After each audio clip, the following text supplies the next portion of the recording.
All right, let's crush it. Ready, man? Oh, yeah. Are you ready? Yep. 3, 2, and... What's up, everybody? Welcome to the 23rd episode in the Fight Bros podcast. As always, I'm Marcus Burks, and this is Albert Walters. Woo, woo. Hey, guys. Happy to be here, as always.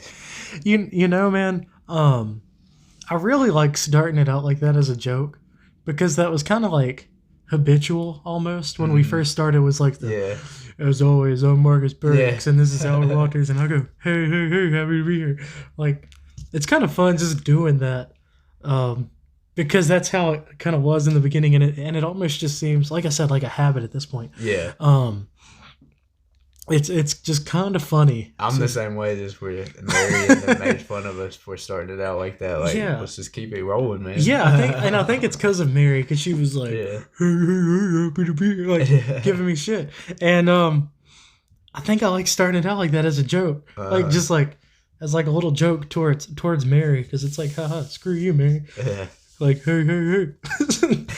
So, but it has been like a week since we did one. Yeah, we didn't do one last week. Super Bowl, was that the was the Super Bowl. Man, this has been a long week, man. A lot's happened. Mm-hmm. I feel like the Super Bowl was like 2 weeks ago. Yeah.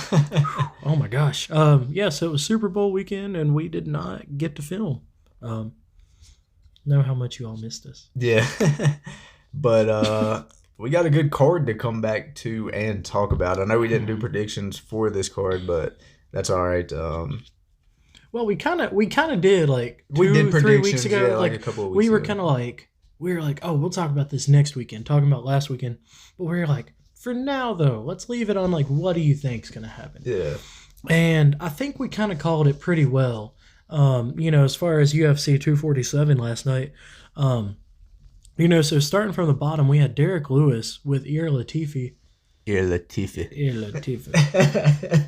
I love saying his name. It's just something about the way that rolls off the tongue. Oh, yeah, absolutely. Latifi. Latifi. Yeah. Like, it's almost kind of like Italian. Like, Latifi. Latifi. One more time. Yeah. Latifi.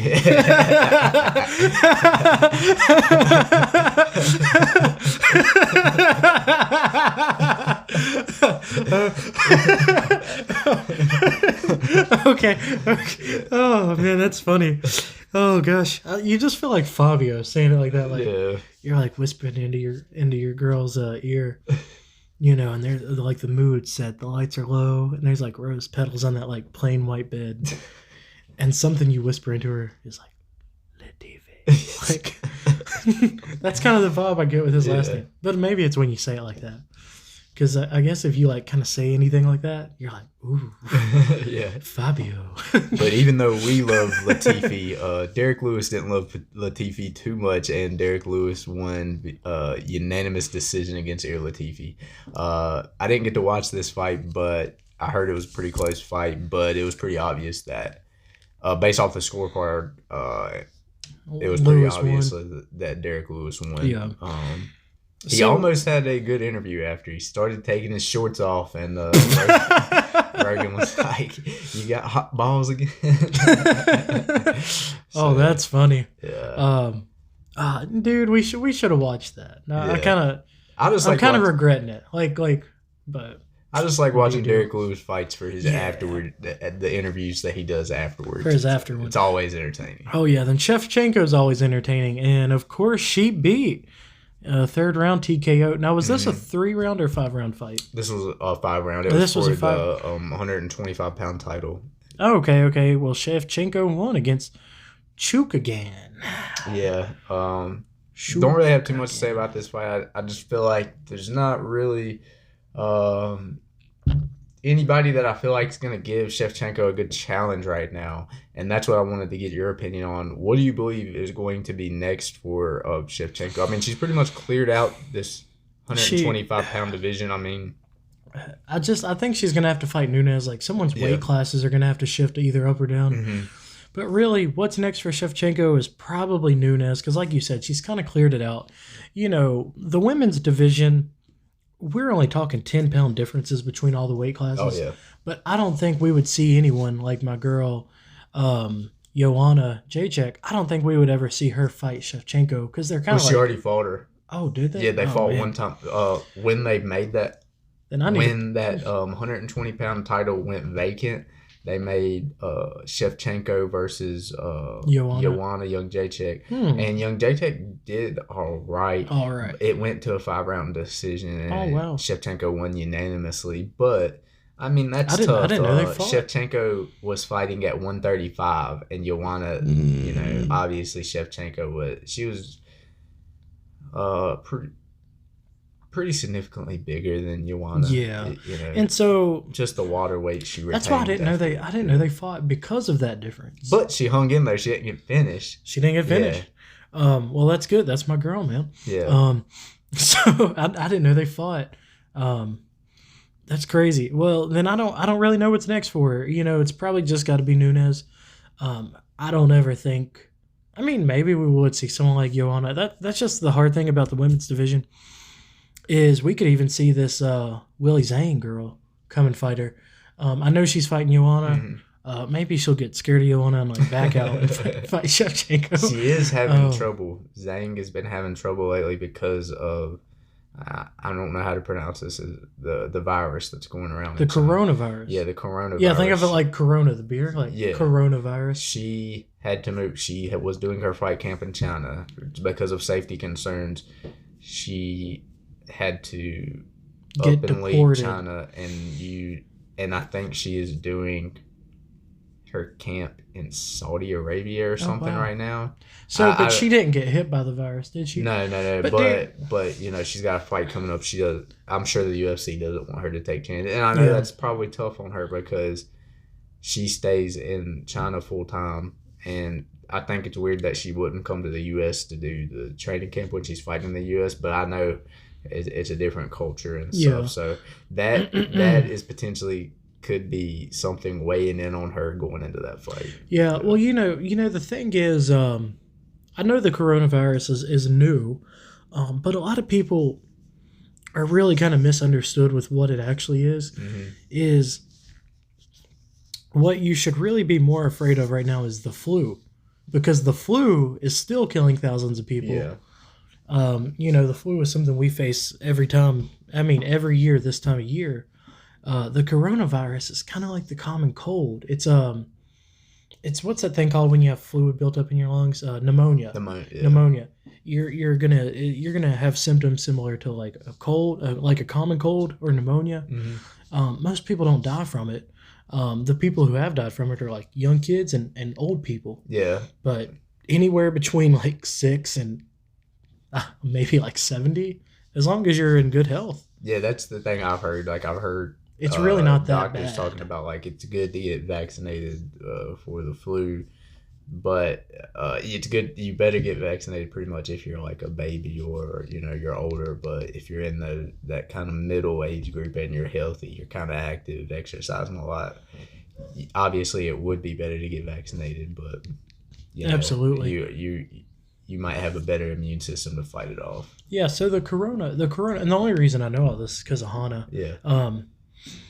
Because when she's like the emergency management manager or something like that, at Tech, and like everyone was freaking out there, and she had to be like, guys, it ain't that bad. But people are just freaking out because it's new. That's all it is. But what it actually, like, this ain't the bubonic plague. Yeah. But people think it is because it's new. The swine flu was so much worse than the coronavirus. So this is, no need to make a bunch of hype, but we are. Now, the reason China's been hit so hard is because they're dense population. Like, oh my God. If you could put that crap on a map, like, you wouldn't see no dots that were not overlapping in these high concentrated areas. But so it's, of course, people are gonna get more sick there in places like that. But it's just I get why she moved, because where she is from China, that's where people are catching it. I mean, there's hundreds of thousands of people right now with the coronavirus in China that are affected. So I get why she moved. So she doesn't have it. No. Okay, that's Yeah, good. no. But I'm excited. Oh, that's only in like a month, right? It's coming Yeah, up. man. March. What is it? March 8th. March That's 8th. gonna Oh my be gosh, that's a month from yesterday, I That's believe. Yeah, going a to month be from a yesterday. great card. Romero versus Alessandra, the main yeah. event, and then co-main event you're wanting on J-Chick versus Willie Zane. B-dubs. Yeah, definitely. Yeah. Or order it either way. Or order it, yeah. Like, kind of got a cool pad. Mm-hmm. Like, so that's an option. Yep. Like, it's always an option. Mm-hmm. But dude, I freaking love the new pad, by the way. Yeah. Places. That's cool. That's what's up. It just feels good to be happy again. Dude, me and Hannah say it all the time. Like we'll just be sitting there and we're like, man, it feels good to just like be happy with where you live. Because we kind of hated where we live. We had like terrible fucking neighbors. Or terrible freaking neighbors. Like, beep. But no, like, and you know, the house was kind of cold and, you know, you knew the problems. We're just kind of living the hot life. Like, dude, we don't even cut the heat on because, like, we're in an apartment, but like, we're on the 3rd floor, so everyone's heat just rises to us. We're just kind of warm and, like, I don't know. Y'all are Alaskans too, so. We're what? Alaskans. Yeah, I know, man. Dude, Hannah gives me shit because, like, last night, like, it was kind of cold. Like, I think I don't know, got down to the 20s or something. And I was just like I was just like in my underwear, just like loving it. And she got mad. She was like, "We need to cut the heat on." I was like, "It's comfy." Yeah. Like, I'm wearing flip flops today. So I don't know, man. I'm just weird as hell. But like it's so cool, just to like be happy with where you live again. But that's a whole other topic. We'll do that on Fight Bros Off Topic. Yeah. And that thing I told you earlier that I'm not telling anyone. When that happens, we'll put that on Fight Bros Off Topic. Oh yeah. After that happens in like, I don't know, two and a half months or something. So well, getting back into all this, Shevchenko's the boss. Yeah. And then really, so it seems like we always have some sort of controversy with every fight. Of John Jones. Yeah. Yeah. Well, it seems like, okay, McGregor and John Jones were always having controversy. Yeah. So, of course, Jones won unanimously against Reyes. But if you look at the fight, Reyes dominated. Reyes was landing head kicks, uppercuts. He dropped him. Dropped Jones. He dropped. Jones oh my God! hasn't been dropped. Like that's worth like the most amount of points is when you take someone down or you drop them, and with a body shot. And it wasn't even like. Did they even have Reyes winning any rounds at all, or was it 5-0? Yeah. So like according to Global Scorecard, I think Global Scorecard is like a scorecard of like I guess MMA judges that. Do their scorecard. Obviously, the global scorecard isn't like what's the final decision. Yeah. To the decision, the 3 judges that score it are what's final to the decision. But they had Reyes winning the first 3, and the way it is scored on a 10-point scale. If you win the first 3 and lose the second, and you lose the second 2, you won the fight because it's out of 50. Because that's the way they want to score it. So if you score it like that, you have to. You know what I'm saying? Yeah, because like you said, every round is worth. And they even they've started going over this in the beginning of fights, if you've noticed, or in the beginning of a pay-per-view.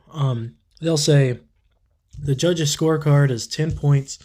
The loser of the round can get up to 9. Yeah. And so then you've got and the winner always gets 10. Even if you had a terrible round, you still getting 10 points because you won that round. If it's a 10-8 and you got an 8, that means you got dominated for that round. Like you never see anybody with like a 1. Yeah. If you were a 1, I mean, I think a punching bag would even get like a 4. Yeah. So I don't know what you'd have to be like 3 sheets in the wind or something to get like to be ranked as a number 1. Yeah. UFC probably would just pull you at that point. Yeah. Like, I even think regular Joe would get at least a 5. Like, I don't know. Like, you never see anybody get really, really low. Like you said, a 10-8 would be dominated. Normally, it's 10-9s. Yeah. But whatever. So, and what makes this even worse is Dana White. Like, the CEO of UFC even said he had Reyes winning. Like, dude, everybody had Reyes winning. Ariel Helwani of ESPN, he's not like Stephen A. Smith. He knows MMA. And dude, it's just crazy. Like I was keeping up with it on Twitter. DC, I know this is John Jones' rival, but DC is an analyst. After the third round, DC was like 3-0 Reyes. Yeah. And everybody had 3-0 Reyes. All these insiders and stuff. The MMA insiders, like true MMA insiders, not Stephen A. Smith, just to clarify that. True. A lot of fighters, Anthony Smith that just fought John Jones. I know I'm naming people that just fought John Jones, but still. But these people, the people you're saying are realistic though, because they're like, hey, I'm just analyzing right now. I know this dude's my opponent. But if he won, he won. Like, DC ain't the kind of guy to be like, no, screw you. Like, he ain't going to pull some Covington kind of crap. Yeah, he does his job to the fullest. Like, I remember the last podcast we did, he had to interview a potential opponent. Yeah. And he's truly professional. Yeah, like, and when he puts on that suit and he's just an announcer, he's a very professional announcer. Yeah. And he kind of puts the ring aside. Yeah. And so that says a lot. Now, if Covington was like, no, he lost, blah, blah, blah, there ain't no weight to that. 'Cause Covington screws around too much. So, like, whatever. But what makes this worse is that Jones won unanimously. And that's what's crazy, is that we didn't even have one judge out of the three saying Reyes won. They actually had a judge give Jones the second round. And a lot of people had a problem with that because they're like, what fight were you watching? Yeah, Reyes. Like, did you get these two mixed up? Like, like there's like, what fight were you watching? And one judge actually scored, I think they scored it 47-41 Jones. So how do you get that far off?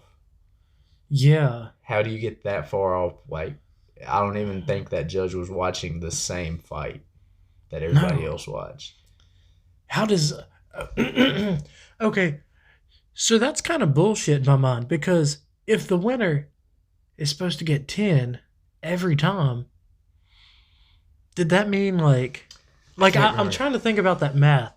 And does that mean like Jones won 4 rounds and then got like a 7? Or does that mean he won 3 rounds? I was trying to put together that math too. And got like an 8 and a 9. That's what it would have to be. It's like it would have to be Jones winning 3 rounds. Yeah. Then for 2 rounds got an 8 and a 9. Yeah. And so it was. Yeah, one judge scored it 4-1 Jones. That's bullshit. So I got the points wrong, but they scored it 4-1 Jones. See, that's BS. Yeah. Well, So I just don't get how. Well, how it was 4-1. I just don't understand. You know, I'm mad for Reyes. I really am. But speaking long term, I'm kind of glad because I really want Corey Anderson to get this fight. Like I'm kind of rooting for Corey Anderson. He might not get it.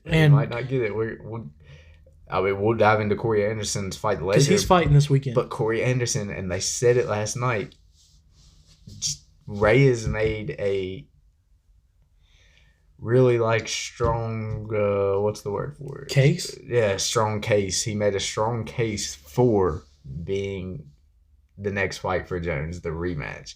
That doesn't seem fair. Dana said it. Corey Anderson, he obviously has a chip on his shoulder. He got passed over for the title shot. I felt like he got passed over.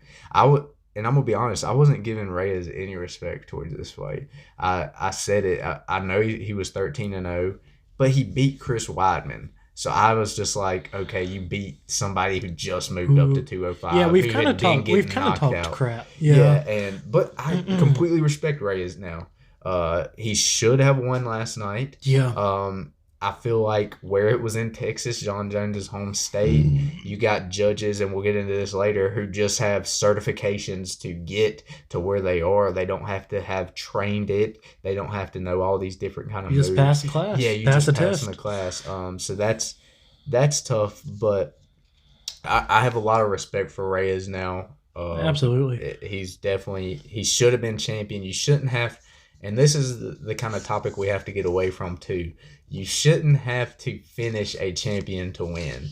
I feel like that's how it goes lately. The only one I've seen, and obviously Usman completely dominated Tyron Woodley. That's the only one I've seen lately but he went out there and dominated him. But usually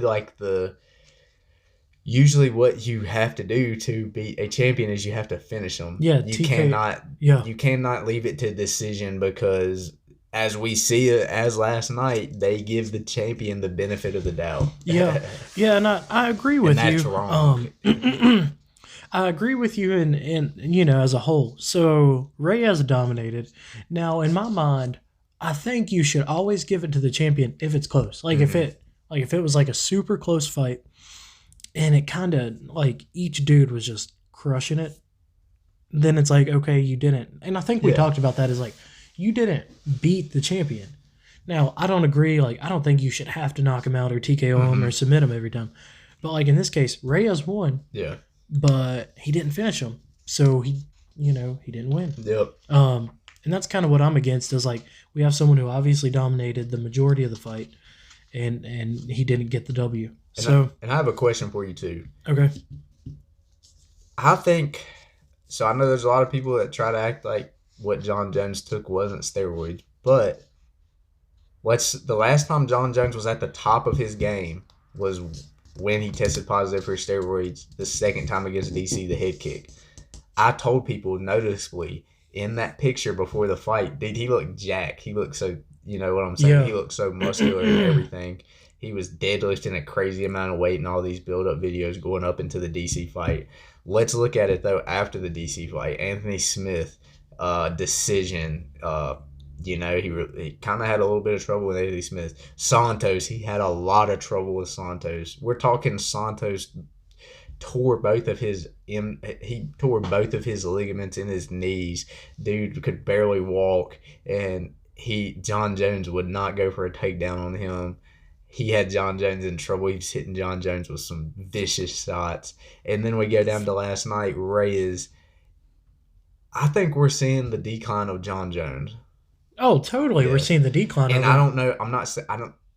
It's hard for me to tell. Is that decline because of him cycling off of whatever he was on, or is it because this new age of fighters, and these new age of fighters, there's so much technology and stuff, different ways of training, they're more different dynamic kind of techniques. People are coming in. They're not just wrestlers. They're freaking everything. Yeah. So that's where I'm kind of having a hard time distinguishing what the decline is from. Decline, because he's only 30 years old. So I'm not saying his decline is age. So what? Okay. So is that your question? Like, what's my opinion on the decline? Yeah, I'm going to ask you what's your opinion. I don't think it's age. Because like you said, man, 30's young. Yeah. Like, we're looking at Romero doing backflips. We're going to get into that, though. So we're going to get into that. But I don't think it's age. Now, Romero's kind of the outlier, though. Like most fighters don't stay past, like, 35, 36. Yeah. So, like, he is an outlier. So it's kind of hard to compare everyone to him because that's not normal in the UFC. What's normal is we are seeing people drop out in their mid-30s, and they might come back eventually for like a fight or two, kind of like Brock Lesnar. Yeah. But they ain't gonna do good. Yeah. But that's commonly what we're seeing. Like DC's trying to get out of it, but he knows he's got unfinished business, so he's probably just gonna do that and be done. Yeah. Which is what we're commonly seeing. So he still has at least like 5 to 10 years. So what I think it is, well, I don't really know what steroid he was on. Some steroids are or some sports enhancers like have long-term effects. Now I agree with you. If you think of it like a pyramid or like building a house or whatever, those steroids gave him a stronger foundation than someone who was not on steroids. So they pumped his body up. Yeah, I feel like it makes gave him. Yeah, my opinion on it is it gives you a lasting effect. Yeah, like even if you just took them for a short amount of time and it gave you some type of benefit, I feel like you already have the edge over somebody who didn't take them for a lasting effect. Even if you decline, I feel like your decline is still ahead of them naturally. Yeah, exactly. So because you just have a better foundation, and that's. So whether it actually has the drug itself has a long-term effect or not, you still have a better foundation, which is giving you a long-term effect. So I think it's probably a mix because, like you said, we got young people. They're more dynamic. They can do everything. They're tough. They're hungry. They're firm. Like, they're fighters. They're furious. So I think it's part of it. Maybe he's coming down off like maybe that foundation's kind of withering away. I just think, I just think it's the new people. Like that's kind of what I'm putting it towards is new people. Yeah. Now if Jones was older, I would say it's age. Now maybe part of it is like the drugs because like he ain't on them obviously. Yeah. But maybe that foundation is withering away. Because also at 30, man, your knees are starting to hurt. Like, you are starting to get older. And so when you're fighting someone who's 25, like and everyone who's older, when you ask them, how'd you feel at 25? How'd you feel at 30?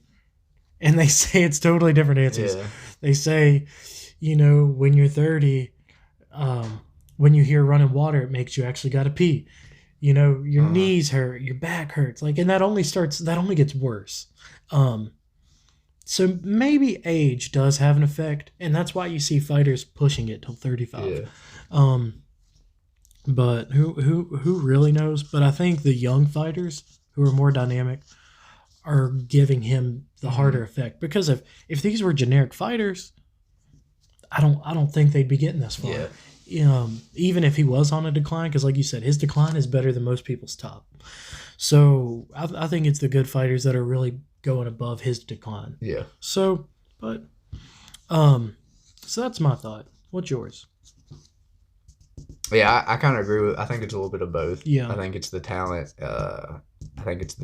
Surpassing his decline. And I just think whatever he did, whatever performance enhancer he took, whatever he cycled off of, I think that's having an effect on him too. No, I agree.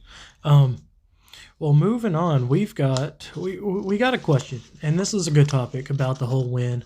What credentials do you think UFC judges need to have in order to score a fight? So just to clarify, right now, all they have is a certification. All they have to do is pass a one-day class. I looked it up online. John McCarthy offers it. It's like a one-day class, $800 to $1,000. That's nothing. And dude, that's dirt cheap. Yeah, and that's all you have to do pretty much. I do not agree with that at all. I know Joe Rogan's talked about it. I think that's ridiculous.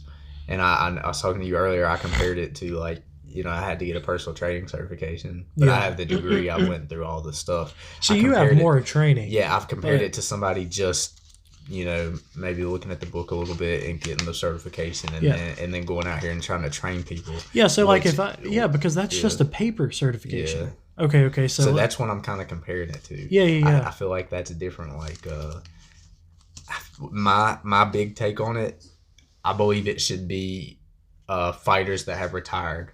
Now, I'm not saying the big name fighters. There would obviously have to be a lot that goes into this. Yeah. But I feel like I'm not saying you have to be a fighter to be a judge, but you got to have like a black belt. You got to know all these moves.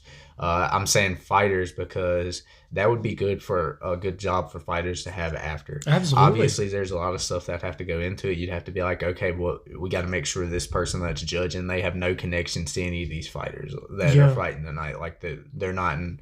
They don't train at the same gym. There would be a lot that would go into that. Absolutely. But I think that much should go into it now. And there's not that many things that go into it now. Yeah. But what were you saying? I feel like that's the most proficient way to go about this judging situation that they're having. Let's give fighters that have retired, let's keep giving them job. Let's give them opportunities. Yeah. We can keep the big name people. We can keep them like DC and all them announcing because that's cooler. That's better. And I'm not saying, and I'm still saying let's let people. You don't have to be a retired UFC fighter to be a judge, but you got to have more. You got to have more. Yeah. And maybe instead of 3 judges, maybe you should have 5 to get more takes on it. Yeah. And I think there should also be things that stop certain people from being judges. So last night, Jones fought in his home state, and that's cool. Mm-hmm. That kind of gets fans in the seats because it's he's at his home state. Yeah. But the judges were from Texas. We need some judges from Maine or something. Yeah, we need judges who don't give a shit about Texas. They ain't there trying to Texas, because everyone kind of subconsciously has that self pride. They're I want the Virginia guy to win because I'm from Virginia. Yeah. We kind of were talking about that earlier with interviews and colleges and stuff. But so if someone relates to you, you're normally in favor of that person. Mm-hmm. And maybe we should not have had judges like that last night. So I think there needs to be like judges that can't do certain fights because of where the fighter's from and where they're from and things like that. Yeah. More trainings. And like I said, maybe 2 more judges just to kind of throw another opinion out there. 5 rounds, I don't think 5 judges is a bad thing. Now, like, if 3 rounds, I still don't think 5 judges is a bad thing. Because then it lets you, like, did that person really win unanimously? Because like you said, you got a judge from Maine. Yeah. He don't care. He's just there to judge. Like, he's totally, like, unbiased. Yeah. He's like, well, dude got kicked in the head. He got punched in the chest. I fell down. Yeah. I know who won this round. Yeah. Unless that other dude gets that dude back on the ground, then we're kind of on an even play. Like, obviously there's a lot more that goes into it, but you know what I'm saying.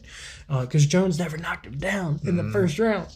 So, like, that was Reyes's round. Yeah. But whatever. Now, I know Rogan has talked about one of the judges, because he's always so critical of the judges and how they get their score, their how they get that job, that all they have to do is get that certification. But he said, like, one of the judges, I believe, reached out to him.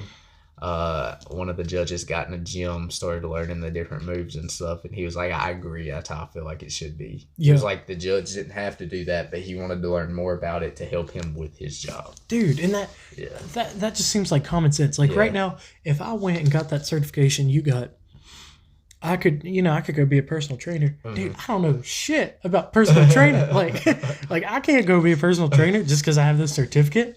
And so, like, I agree with you, man, using that as a metaphor. Yeah. That's not how it should be. You need to have, like, real world experience, to go be a trainer. I think you need training experience as how to be a good trainer. Yeah.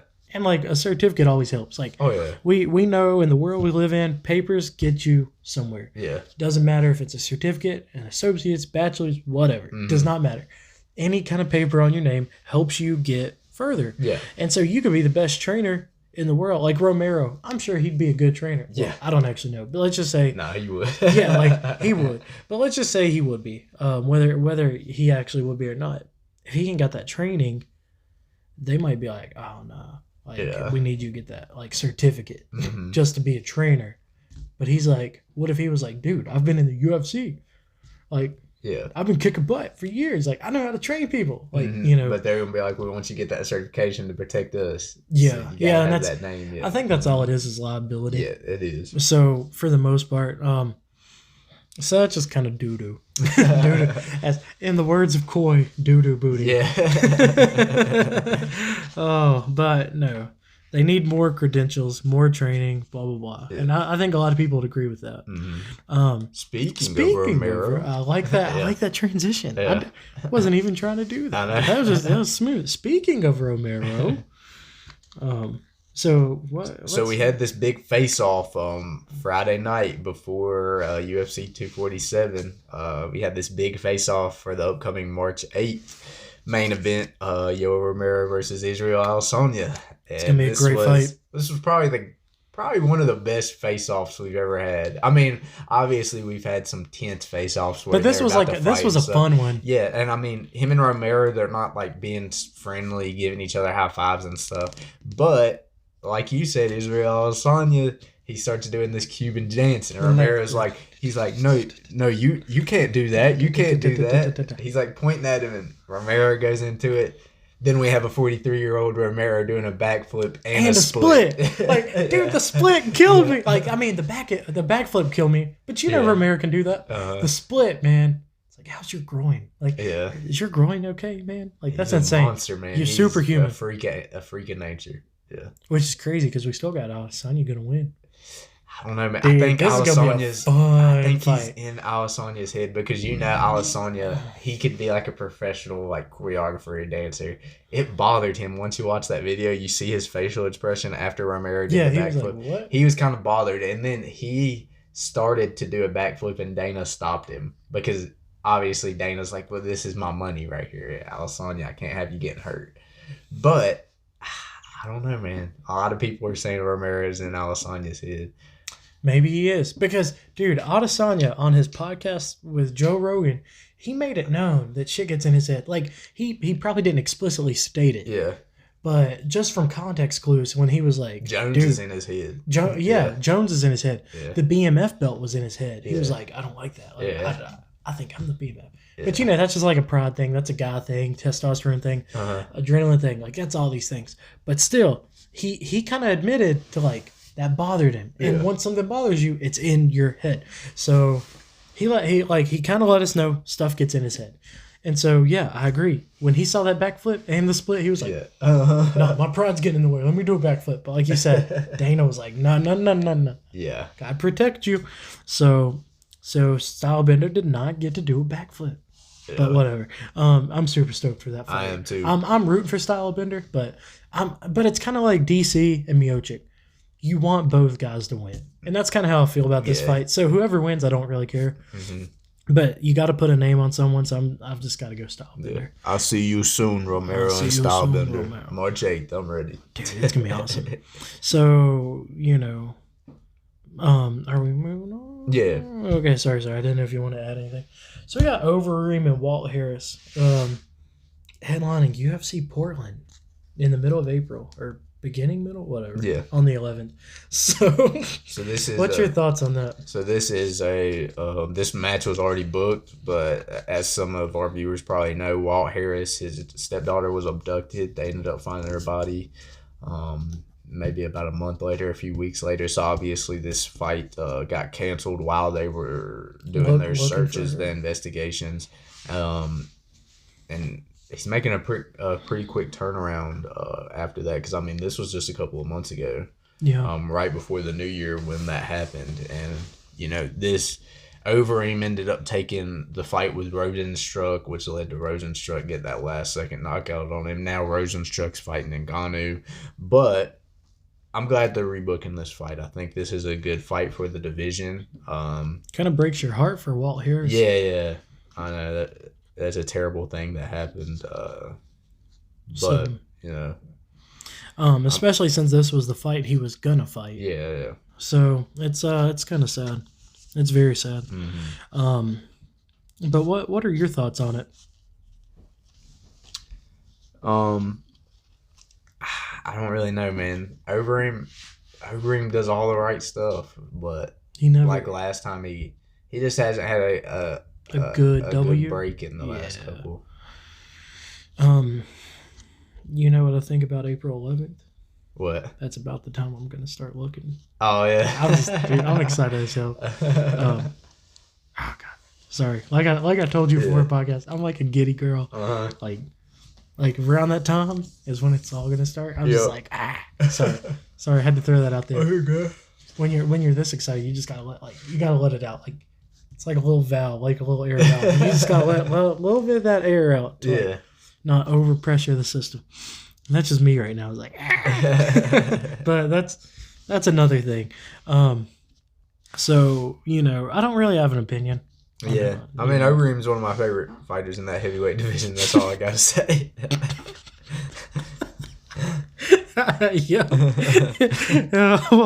Well, moving on. We got Tyron Woodley talking crap about Covington. Yeah. He said he only took the Edwards fight in March because Covington turned down the UFC offers to fight him. Now, do you think this is true? I do think that it probably is true, but I don't think. I mean, we're talking about Colby pretty much just got his jaw broke. Oh, yeah, right down the middle, too. Yeah, and he claims that it's not broke. I don't know. Either way, he took some damage in that fight. So, realistically, the Tyron Woodley fight got announced, early January, that it was happening at the end of March. Yeah. So, realistically, I mean, they would have gave Covington like a week or two and then gave him an offer right off a loss. Which I'm not taking up for Covington at all because I don't like Covington. But I don't think they ever actually offered. Yeah, what fighter is going to? I believe they did because they wanted him to have a quick turnaround after he beat Robbie Lawler. But that's because that wasn't a bad damage fight. Yeah, it was when he beat Robbie Lawler. That he signed the Usman it was fight. Robbie Lawler or RDA. They offered him to fight Tyron Woodley like 2 months later for the title before Usman got the title shot, and he turned it down. But I mean, he didn't take any damage. But he took damage in this Usman fight. Yeah, and that's why I don't think they scheduled it right. I believe they probably did offer it. And who knows, the offer could have been like, okay, well, you and Tyron Woodley headline July. Or you headline a May card. It probably wasn't like headline March. So I feel like they offered him, but I mean, you just took a loss. It's gonna take. You had a broken jaw. It's probably gonna take a month or so before you're like, all right, I want to start looking at what fights I'm gonna take now. He probably didn't know if he'd be ready to fight with that jaw because he's probably no one's gonna fight. Like Tyron Woodley will break it. Yeah, Tyron Woodley will break my jaw. Like Usman nearly broke it or nearly broke it. Woodley's just gonna finish it. Yeah, maybe. So it might be true, might not. Yeah. I mean, I think I agree. I think it could be, but I don't think they would have offered it for March. Yeah, no, that's what I'm saying. I think it was May or something. Yeah, like it would have been May, June, July, something like that. But I see where they offered. They don't have a headliner for the May pay-per-view yet, which I know that they got to do it soon. But that's exciting. I'm excited for the Woodley fight. Mm-hmm. I think Edwards will be a good fight. Yeah. But I would not mind seeing him in Covington. Well, that's what's next either way, I think. Yeah. Because you're right. If we're saying, okay, which we're about to get into this, but if we're saying, like Dana's saying, Masvidal and Usman International Fight Week, the weekend of July 4th, like they always do, that's when they put on the best card ever. They always put the best cards in July. If we're getting Masvidal Usman then obviously Tyron Woodley has to beat Leon Edwards, but if he beats Leon Edwards, then we're getting Tyron Woodley and Covington over the summer also. I agree. Then the winner of that will get the next. Should get the Usman. Unless Leon Edwards might even fight Colby Covington. Whoever wins between, I think they're going to have to face Colby. I don't believe Colby should get an immediate rematch. No, God, no. I know it was a close fight. Actually, International Fight Card had Colby winning the fight. If Usman didn't TKO him? If Usman didn't TKO him. Oh, wow. So, that's crazy. So, yeah, I believe that he'll have to fight the winner of Tyron Woodley versus Edwards. Yeah. For that next title shot. Oh yeah. Well, you know what I think's exciting? Your boy's fighting. Yeah, he ain't fighting, but we'll see. I don't know. You know. So it ain't finalized yet. I don't even know if he knows about it. That's what we're gonna get into. So Dustin Poirier apparently accepted an offer to fight Diaz. Woo, Nate Diaz at welterweight. At 170 welterweight. During May or at International Fight Week. Yep. He tweeted to Nate to accept it. His tweet was like, let me find it real quick. Just like, yo, Nate, I signed it. Now you need to. And like, was Nate confused? Was he like, what the hell are you talking about? No, he hasn't responded yet. He might not even give him the time of day. So now, while you're looking for that, do you think this is true though? Yeah, I mean, he said, all right, here it is. Spoke with the UFC last night. He tweeted this. He tweeted this yesterday. Spoke with the UFC last night. You gonna take the fight, Nate Diaz? He tagged Nate in it. 170 pounds in May in California or July during International Fight Week. Come get this work. And Nate never responded. I mean, Nate, usually if he does respond, it takes him a couple of days. Yeah. And honestly, what I'm expecting Nate to respond and be like, I already beat you. I already beat you. But, remember they were supposed to fight at UFC 230 and then Dustin backed out. And then miraculously 2 weeks later, he was like, I'm ready to fight Khabib. It was odd. Yeah, I'm ready to fight Khabib for the title, but I backed out against Nate. Yeah. I didn't agree with that. Yeah, no, I agree. That was odd. Yeah, and and then Nate was like, "Oh, I already beat him. He didn't show up, so it's a win for me." So I feel like that's kind of what we'll get out of Nate. I want him to take that fight. I would love that fight for him because if you beat Dustin, you're right there at the top of the lightweight division. Even though you're fighting at 170, Dustin's right at the top. You're right back at the top, and then that makes your case better for a third fight against McGregor. That makes your case better to beat to have a fight against Khabib. I don't know if that'll happen. I don't know if he'll take that. He doesn't like facing people that just kind of wrestle the whole time, pin you against the cage. Yeah. if you beat Dustin Poirier, that opens a lot of opportunities for you. Oh yeah. Well, I totally agree with you. And Dustin wants this for his legacy. He wants to be able to say he beat Nate. So. And it would get your boy back in the ring. Yeah, so that's all exciting. I just want him to fight again. Yeah, I know he's talked about it. I wanted to see Nick, but doesn't look like we're gonna get Nick. No, I don't. I kind of thought that was fluff. Like I kind of, I didn't ever actually really think that was gonna happen because there was actual UFC fighters that were a little more like in that slot. Yeah. So.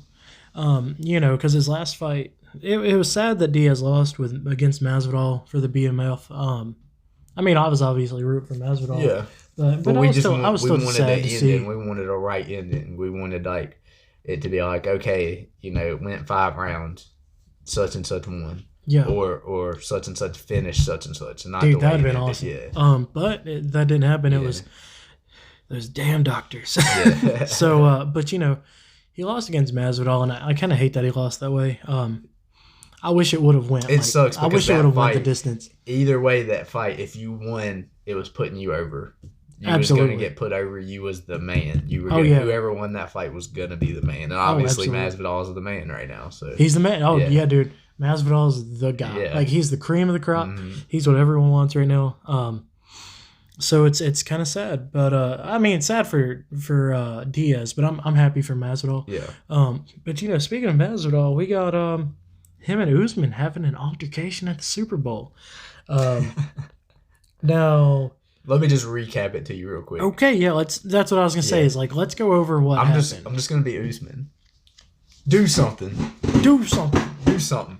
Do something. I'm backing up, but do something. Yeah. Then wasn't Masvidal? What was Masvidal saying? Do something, but I'm gonna back up. But I'm that was Usman. Yeah. What was Masvidal saying? Oh, Masvidal, dude, he was like, "I'm gonna break your face." Oh yeah, dude, I remember. I'm gonna kill you. I was like, oh yeah, looks him dead now. I'm gonna break your face. Like he is a pretty intimidating dude. I'll tell you that. He's intimidating. Man. Last night he was at the fight and they put the camera on him. And he was like legit didn't smile or nothing. He was like, "I'm gonna break your face," and he because Usman was there. That's what he. That's why he said it on the Jumbotron. So okay, so since there's beef now, I love it. You think Usman's next? That's what we needed, yeah. Usman's next now. We needed that beef. So it ain't going to be like, it ain't going to be Nick. It ain't going to be McGregor. It ain't going to be, Adesanya. I know Adesanya kind of wanted that. But this leaves McGregor out, though. You think it's going to be Usman? Yeah. I think that's what Dana wants. He's already saying. That's what he wants in, what, July? July. He wants International Fight Week. He wants this to be the weekend of July 4th. It's either before or after July 4th. Remember, they always stack that card. Oh, that's it's Fight Week. Look, if Dustin Poirier really got that contract offer, he probably got the contract offer for co-main event International Fight Week. Him and Nate Diaz co-main event. Then we got Masvidal Usman main event. That'd be cool if Nate was the co-main for Masvidal. Then we might even have a freaking another title fight on there, and Nate and Dustin might not be the co-main event. We might have a co-main event for the title. You know what I'm saying? Oh yeah. That the past 3 years they have always stacked that card. Yeah, and I love it. Oh yeah, I always look forward to July for that reason. Oh yeah, so I think if we had Masvidal, Usman, whoo, and then Diaz and Poirier, whoo, and then we just had someone else that was like killing it. Like what? Okay, what if we had like? Oh well, that's not gonna happen. Well, I mean, it could. What if we had Anderson and Jones? I mean, that's still enough time for both. It is because Anderson's fighting this weekend. Yep. Jones fought last night. That would give us like 6 months. Oh, there's our mascot. So that would give them enough time to recover for that. Dude, that'd be awesome. I mean, it might not happen, but if it did, woo. So, I hope Masvidal and Usman get to fight at International Fight Week. Yeah, and this kind of leaves Conor McGregor out. I have no idea what's next for him because Tony and Khabib are fighting in April. And who cares? If you book Masvidal Usman, the only thing that makes sense is Diaz, really, or Gaethje. Diaz or Gaethje. I mean, that's the unless Diaz is fighting. Yeah, unless. So Diaz, I kind of think it's only Gaethje. Like, if Diaz is fighting Poirier, then Diaz doesn't even make sense. So it would have to be Gaethje, which Gaethje's kind of been wanting it, but who knows? Who knows what's next for him? Speaking of McGregor, yeah, I was gonna say. Speaking of McGregor, these transitions are fire, man. Dude, we're crushing it with these. We're crushing it with the transitions. Yeah. there's speculation that Cowboy kind of threw in the towel. He kind of quit against McGregor.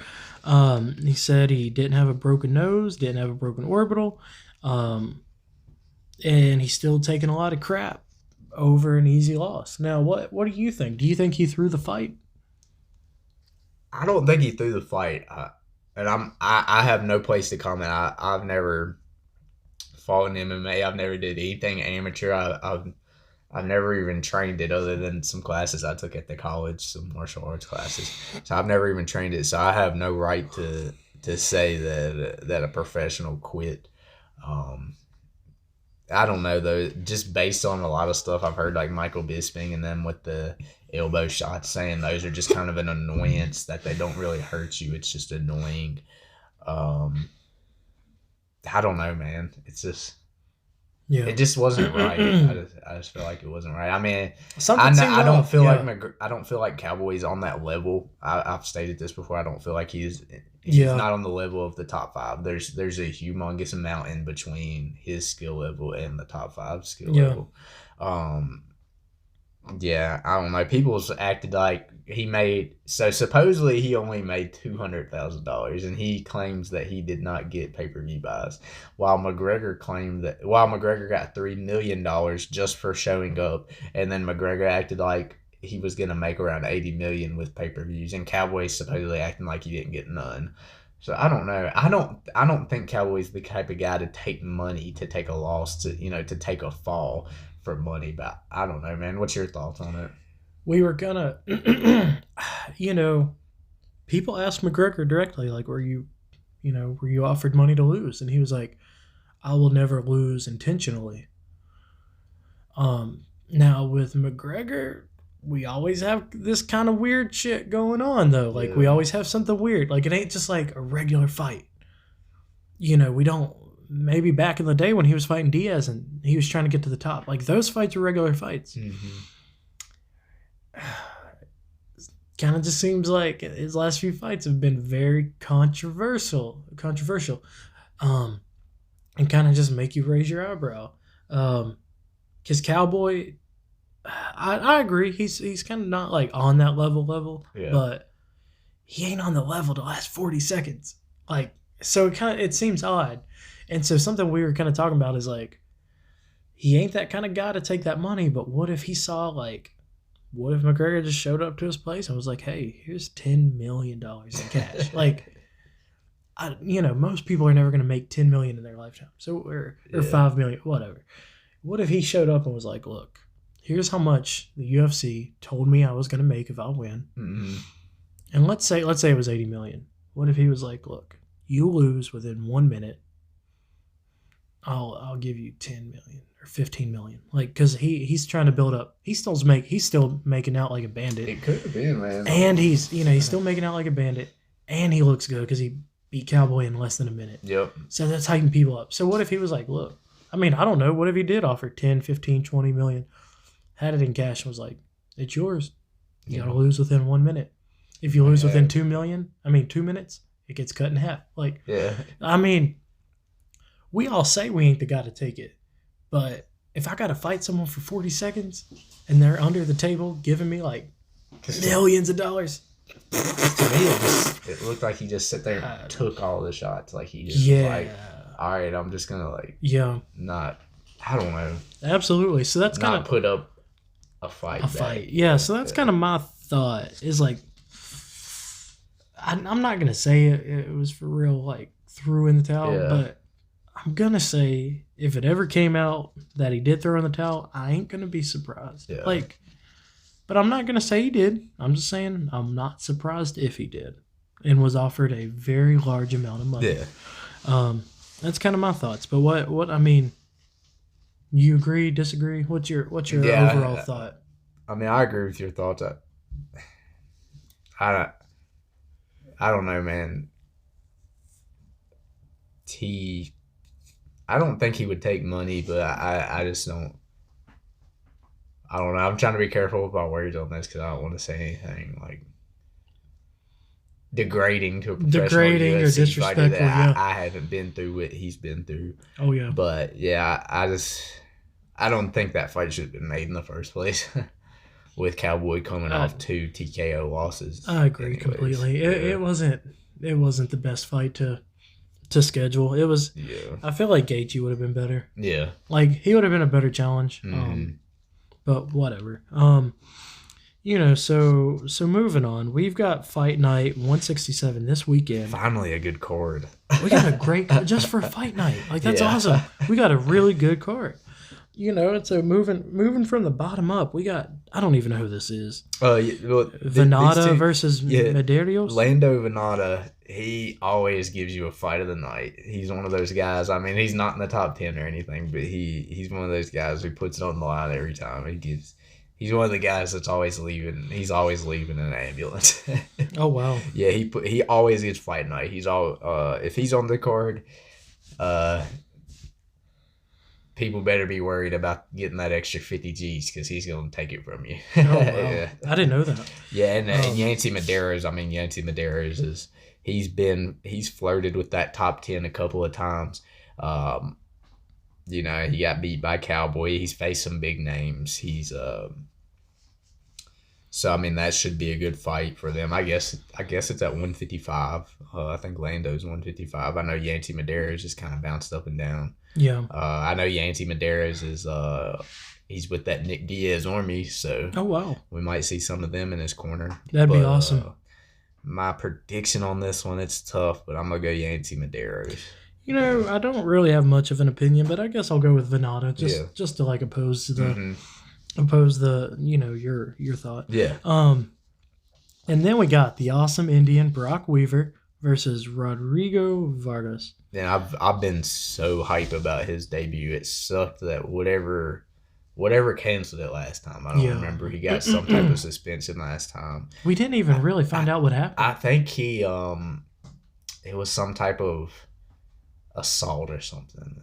I was listening to a podcast the other day. They was like, "Oh, a fighter fighting."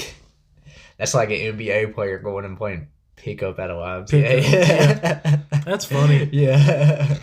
So I don't know, man, but I'm just excited about it. I love his like character, which it's not a character. It's really him. It's his heritage. He comes out there with that humongous headdress on, paints his face. I think he paints half his face like black, half of it white. Yeah. It's awesome. Yeah, he's the chief. Yeah. So I think I speak for both of us, but I'm going for Weaver. Yeah, definitely. I would not assume you'd go against Weaver. Rodrigo Vargas. Sorry, Rodrigo. I've never heard of him. Nope. We'll see what he's got. Yeah, he might come out and crush it. Who knows? So moving up the ladder, we got Diego Sanchez and Michael Pereira. I'm not rooting for Pereira. Like Pierre made me mad. I can't even remember the guy's name he fought, but he's a little white pasty dude from Canada. And Michael Pereira came out doing these freaking backflips and all this fancy crap. Oh, we thought he was gonna kill him. Oh, we thought he was gonna crush him. But he came out and was doing all this show stuff and he lost. And I didn't like him. I don't like his style. I don't know. I just didn't like him. And I don't want him to win this fight either. Like Diego Sanchez is small at 170 though, man. I don't know. Maybe. I'm having trouble picking this. But dude, the guy he fought, like he was just this little pasty white dude. Like, and he won. He said he was gonna keep doing the same stuff. Yeah, I know, which was stupid because he these backflips made him tired, worn out, and then the pasty white dude started crushing it. Like he saw the opportunity and he took it, and that's how Michael Pereira lost. You've got to be okay. I like the thought that they say a genius is someone who learns from other people's mistakes. Yeah. A smart person is someone who learns from their own mistakes. Yeah. An idiot is someone who does not learn from their own mistakes. Yeah. That's an idiot for you. Like, you made a mistake and you're like, I'm still going to do it. Like, you got to be a dummy. I've never seen that be a stuff dummy. before. I remember that guy was down on the ground. And the white pasty dude was on the ground. He just Michael Pereira or something. He tries to do a backflip and land on his stomach. Yeah, but he missed. Like both feet landed on each side of the white pasty dude, and it's like, so you did all that and you didn't even land it? Like, and then he just started getting tired. He was doing like all this fancy, like backflip attacks. Like he was dancing all the way into the ring, doing backflips and crap. But like in the ring while fighting, he's doing backflips. Yeah. And then he got tired. It might work against Sanchez, I'm telling you. I hope not. Diego Sanchez is small at 170. Dude, he ain't as small as that white pasty. Like that dude, like he looked as big as Joanna JJ. Yeah. Like, I don't know. Joanna looked like she had more meat than that dude. So I don't know how he made 170. He looked like 4'9", like a whole bit of like 100 pounds soaking wet. Like he did not look big at all. Uh-huh. So I'm going for anybody but Pierre. So I'm gonna go Diego Sanchez on this one just because he's been one of my favorites since I started watching it. But I don't know. It could go either way, really. Yeah. Both of these guys, you really don't know what to expect. Oh yeah. Well, for the main event, we got our boy we were talking about, Corey Anderson. I love this. Yeah. Obviously going for Corey Anderson. Sorry, Blachowicz. This is Corey Anderson versus Blachowicz 2. Yeah. Also, yeah. I want Anderson to get that Jones fight. I'm rooting for him to go all the way up the ladder. So that's really why I'm rooting for him. And he has to make a statement. That's what they were saying last night. Where Reyes proved he's deserving of an immediate rematch, Anderson has to be like last time. He already got he still has this chip on his shoulder. He's ticked off because he didn't get the title. You have to go out there and do what he was doing, and you're gonna get the next shot. I think so too. But you got to move the needle to get that shot. You got to move the needle. And he moved the needle last time after what he did, and then he made a statement after. He's kind of ticked off at Dana White now, and Dana knows that. Like Dana said, he said, you keep on going out there and doing that, you're going to get what you want. Yeah. So, I mean, it's in his hands right here. I'm rooting for him. Yeah. I hope we see him next Saturday, and he's just like a tiger. Like, I hope he is too. I hope he doesn't do that worm that he did after he won. That was ugly. Yeah. That was pretty. He even had Johnny Walker that he just knocked out laughing at him over that worm. But I'd be like, hey, I just knocked you out. Yeah. Who cares what my worm looks like? Yeah. I'm not a dancer. I'm a fighter. Yeah. That was a pretty ugly worm. Yeah. I mean, I can't do it. It really wasn't a worm. It was just like a stick. Yeah. Like, Yeah. So. He tried. Yeah. He won the fight. So I'm stoked for Anderson. I cannot wait for this fight night. So that's I'm sure you're rooting for Anderson. Yeah. Okay. Just making sure.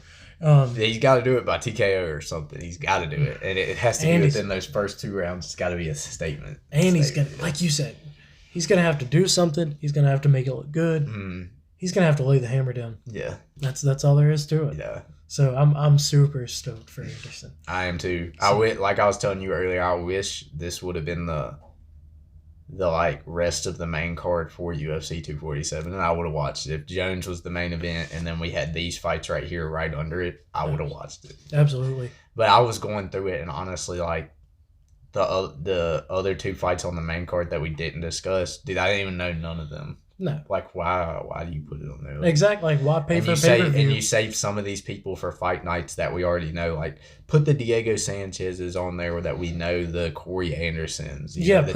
Put those on the pay-per-view. The Woodleys, the Maderos. Put them on there and let us build up your fight nights with people that we haven't heard of so we can learn. So we can, you know what I'm saying? Absolutely. It shouldn't be the other way around.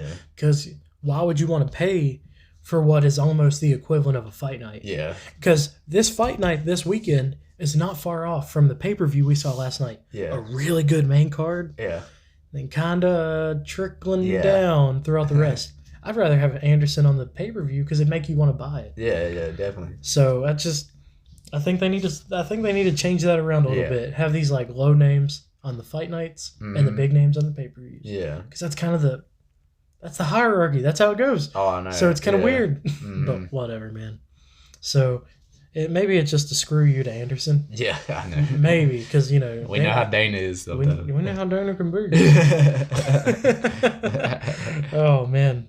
Any last remarks? No, man. This was a good podcast today. I liked it. I think so. Dude, that was a blast. Yeah. So, well, guys, thank you. Until next time, guys.